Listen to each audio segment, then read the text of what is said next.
These are just two Central Ohio families who more than a decade ago received devastating news, while some live to tell their story. My appointment was at 9 o'clock that morning.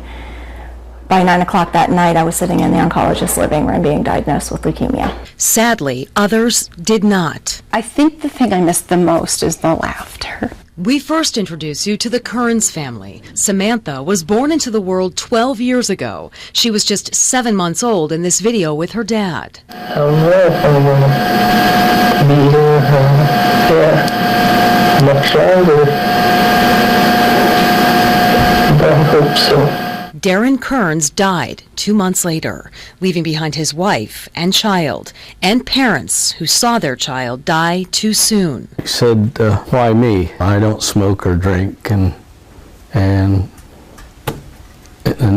young, and I've got a new family. And he says, why me, Dad? Darren was one of several River Valley High School graduates diagnosed with non-Hodgkin's lymphoma in the late 90s. Other graduates developed leukemia and other forms of cancer in that time. Because the grounds sit on part of a former military depot where chemical waste was dumped for years, the Ohio Department of Health was urged by families to conduct an extensive study. There was a lot of people in his class that got cancer.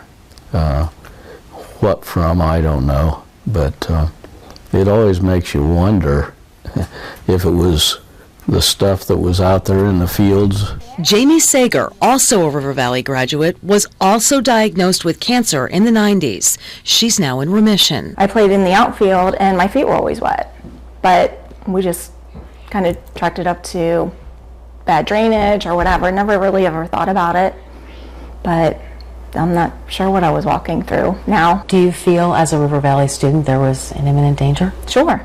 I'm proof of it. The question many have asked, was there a link between the diseases and the school's grounds? Could it have been a cancer cluster with a definitive cause? Dr. David Brancato with the Army Corps of Engineers participated in the 4-year study and spoke with us over the phone. Was this area ever unsafe? As far as the agencies collectively determined, the answer was no. Dr. Brancato said health officials were simply unable to determine whether the toxic contamination in the soil contributed to the high rate of leukemia among graduates. Those that lived through it question that. Do you think the government is responsible in some way? Absolutely, I think the military. I mean, they used that as a chemical waste dump and then they built a school on top of it. How can you not? Of course they're responsible. For years, the families fought to have both River Valley middle and high schools shut down for good. And in 2003, the district was relocated about 3 miles away. Still, the families question, did it happen too late? Who's going to be up there looking down on you? Samantha says she wishes she could have known her dad. I'd probably tell him I love him and that I know everything's going to be okay without him. But there's not a day that goes by they don't remember. I had a best friend once. His name was Darren. I wish you could have known him for the man he was. As for the Sagers, they adopted their daughter Sophie 4 years ago.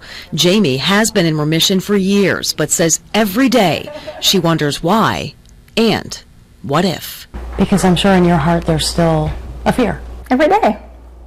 And you think about your daughter and your husband. I want to be here to see her graduate, get married, and I don't know. Reporting in Marion County, Ashley Berry, 10 TV News.